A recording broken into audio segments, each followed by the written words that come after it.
Bonjour, je m'appelle Kitri, je suis volontaire à Oasis. Je suis responsable d'une ludothèque où il y a des enfants de 1 à 6 ans qui viennent pour l'instant et on aimerait bien l'ouvrir à des enfants plus âgés. Bonjour, je m'appelle Mathieu Peignet, j'ai 26 ans. Je suis volontaire Fidesco à Oasis en la Montaña et je suis venu en Colombie, à Bogota, avec mon épouse Stéphanie et mon fils Luc, de 1 an et demi. Bonjour, je m'appelle Séverine Cambier. J'ai 40 ans, je suis mariée avec Tanguy et j'ai 4 enfants qui s'appellent Timothée, Tiffaine, Salomé et Myriam. Je m'appelle Tanguy et je suis volontaire de Solidarité Internationale à Oasis pour 2 ans. J'ai fini mes études en décembre et avant de me lancer dans la vie active et de travailler pendant des années sans m'arrêter, j'avais envie de faire une pause et de voir une autre réalité. Je trouvais ça important et ça faisait longtemps que j'avais envie de partir de France pour donner un petit peu de mon temps et en fait c'est plutôt moi qui gagne ici. Voilà. C'est un projet qui est très vieux pour Stéphanie, ma femme et moi. Ça fait 10 ans qu'on y pensait. Ma femme pensait partir avant notre mariage seule et on a finalement décidé de nous marier et de partir ensuite tous les deux. Alors on avait plusieurs critères importants, plusieurs désirs on va dire. On avait le désir de vivre une expérience familiale forte, le désir de vivre une expérience auprès des plus pauvres, le désir de plus d'unité dans notre vie et notamment au niveau de notre foi, c'est-à-dire pouvoir vivre quelque chose avec une communauté chrétienne ou en tout cas dans un cadre chrétien. On sent qu'on est vraiment les bienvenus et ça fait plaisir. Vraiment, on leur est très reconnaissant de l'accueil très beau qu'ils nous ont réservé ici. On s'est tous vraiment sentis super bien accueillis et notamment nos enfants étaient très touchés en fait par cet accueil, cette impression qu'en fait on était vraiment attendus. Pour moi c'était vraiment important d'être en immersion pour pouvoir connaître toutes les réalités de Bogota. J'ai la réalité du quartier dans lequel on travaille, qui est un quartier difficile, etc. Mais j'ai aussi la réalité d'une vraie famille colombienne, leur vie, leur rythme de vie, la manière dont ils sont avec leurs amis, etc. Et pour moi, c'est vraiment important. Et puis je peux voir aussi comment est-ce qu'ils éduquent leurs filles. Et puis leurs filles m'aident à apprendre l'espagnol parce qu'elles parlent français et espagnol. Et voilà, ça me permet de vivre la culture colombienne en entier. Mon premier jour à Oasis a été assez fort puisque on a construit 8 maisons donc, ce jour-là en préfabriqué.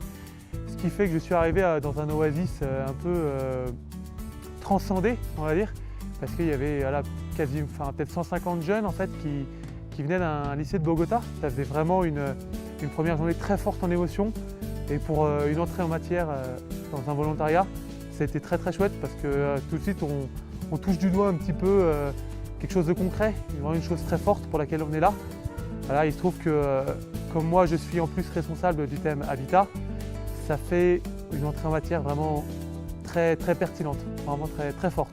Notre première mission, c'est d'être en appui et en soutien de Gustavo et Sandra, qui est le couple qui dirige Oasis.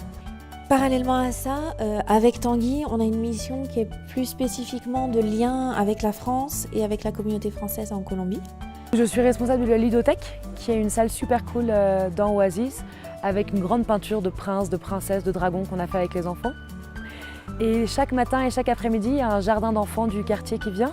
C'est des enfants de 1 à 6 ans.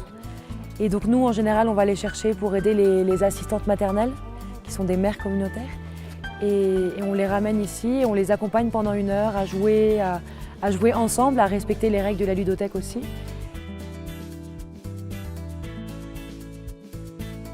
Ce qui me marque le plus, c'est la confiance que Gustavo et Sandra nous font. La confiance pour nous intégrer en fait dans ce projet qu'ils ont créé et de partager avec nous toutes les joies et les difficultés. Et donc du coup de cette confiance naît une belle relation d'amitié entre nous.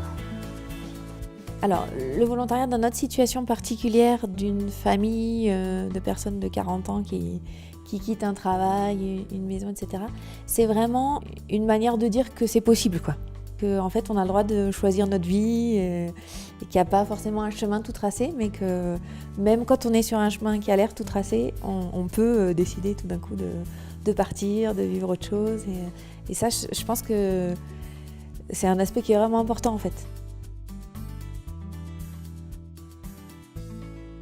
Voilà, je dirais que si la personne pense que ça peut être le bon moment voilà, dans sa vie et que ça peut être constructif, alors vraiment il n'y a plus à hésiter parce que vraiment on reçoit beaucoup plus qu'on ne donne et en plus on a la chance de vivre vraiment des choses exceptionnelles, des décalages culturels très beaux, des rencontres incroyables dans d'autres langues, dans d'autres pays. Mais sur le fond de l'expérience, voilà, il faut la vivre.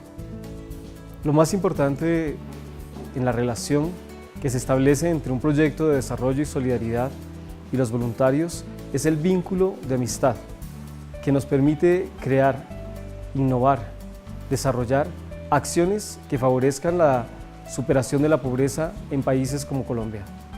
Si quieres saber un poco más, ven, te invitamos.